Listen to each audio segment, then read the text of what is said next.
Hey everyone, this is Kevin from thechesswebsite.com, and today we're going to be going over the Wing Gambit. Specifically in the Sicilian Defense. You may be familiar with this in the Evans Gambit, but in the Sicilian, it's pawn e4, pawn c5, trying to control the center of the board with the c pawn, and then white saying, I'm going to give up material to get rid of this pawn with pawn to b4. Now, anytime there is a gambit, you want to give up material in exchange for something, whether it's a gain in tempo, you have a great development, or you have a strong attack that your opponent does not see, but you want to have something in exchange for that. So after the pawn takes here, we're going to be going over the accepted line. White has multiple options. Anytime I go over gambit, I like to give my recommendation or my recommendation not to play it specifically.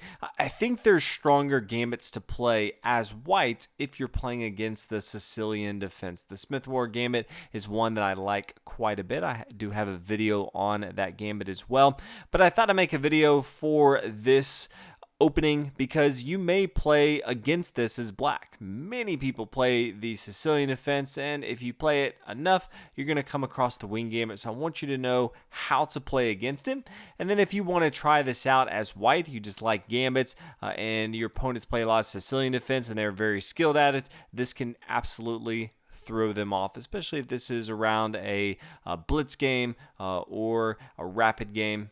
Definitely going to catch them off guard. From white's point of view, the main line is to play pawn to e3. Now, white is going to be down in material, but really wants black to take this pawn right here. After the pawn takes, then the bishop recaptures. There's a few ways to recapture. Some people will say go ahead and take with your knight. I like to take with the bishop because it's very easy to get both of the bishops eyeing down on black's king side of the board. I can always develop my knight right here to c3, but this adds a lot of pressure on my opponent's board. If they decide from here, let's play pawn to e5, which is a common move. You can see the white bishop is eyeing down this bishop, can go ahead and exchange. The king takes here, bishop here to c4, just attacking that king side of the board. Maybe knight to f6, attacking this pawn, knight to c3 as we talked about. And I think this is fine. White is down a pawn in material, but has a very active board state.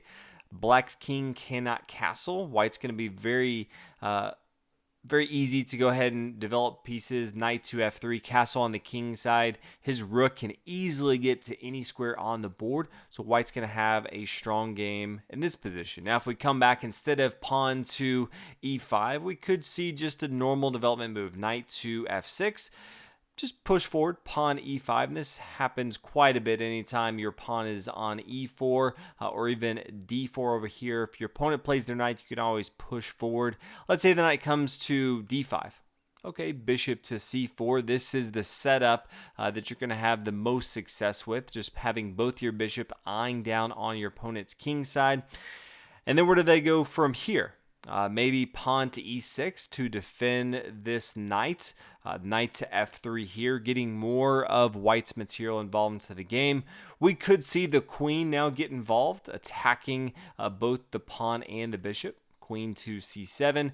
But now white can just start to exchange material off. The bishop takes, pawn takes. Now the bishop can come up here to f8 as we saw before, exchanging that material. The king could take, the rook could take as well. There's different options. Let's see the king takes. We now see knight to c3, attacking the pawn. Queen down here to c5, defending this pawn. Knight to a4, attacking the queen. Queen comes down here, castle on the king side. White's going to have a good game. Still down a pawn and material, but you can see we're chasing around the queen. Both the rooks are active. The queen can now get involved into the game. Pawn to d4, solidifying the middle of the board. From black's standpoint, he has double pawns on the d file. It's going to be tough to hold on to both of those, so this is also going to be a good setup for white. Another option you could see is pawn to d5, trying to attack the center of the board. I do like this move from black. I don't like it after the bishop is already here on a3. Now, if the pawn takes and the queen takes, now knight to c3, there's not a lot of good options for black here.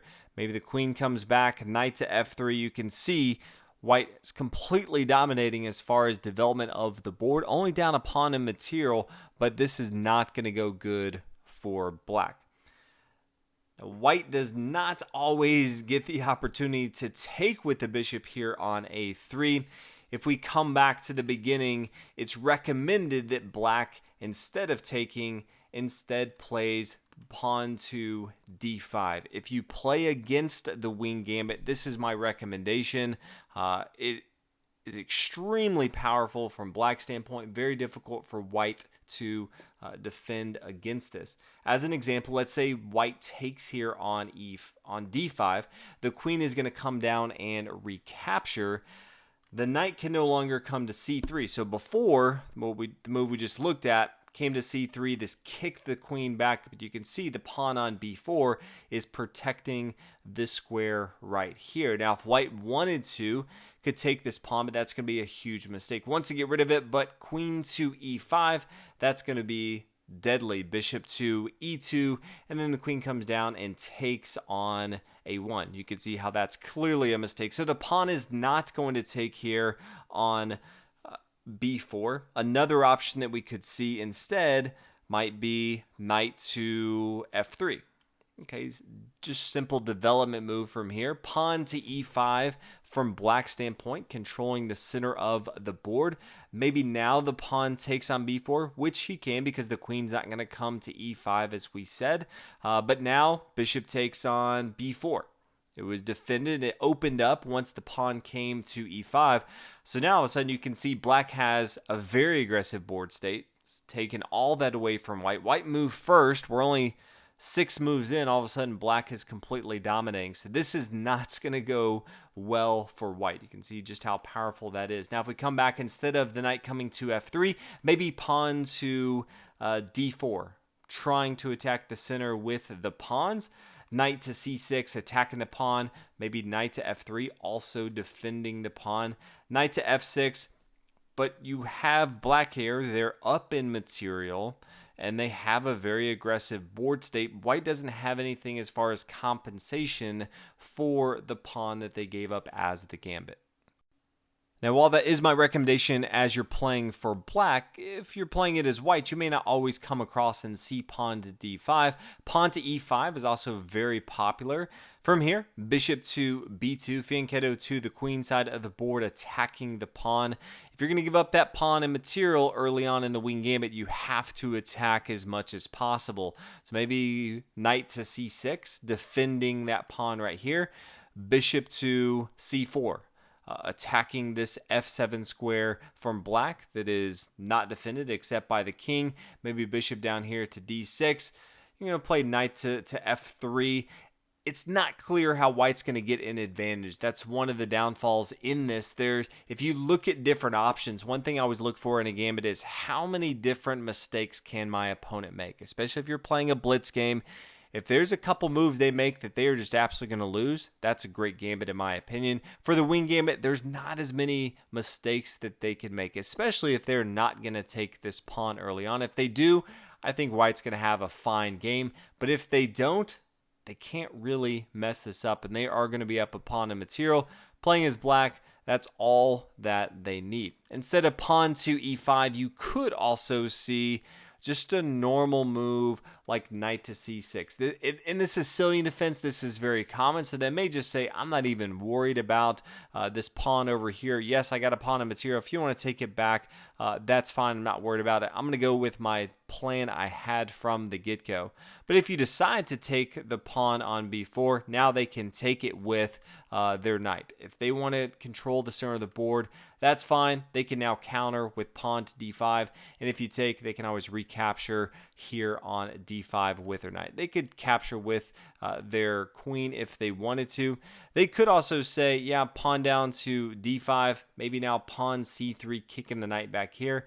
Knight to c6, still not clear exactly how white is going to come back and have an advantage in this spot. Last thing I'll touch on is if you're playing as black, you take on b4 and white does not play pawn to a3. While it is the most common, they might not always play it. If they play bishop to b2, I'd continue with the same move that you were going to play if they played pawn to a3, and that is pawn to d5. If they take this, you can go ahead and take with your queen if you want to. You still have your pawn here on b4 to stop the knight coming here. You can also just play knight to f6. Develop your pieces, attacking the pawn. They can come up here to c4.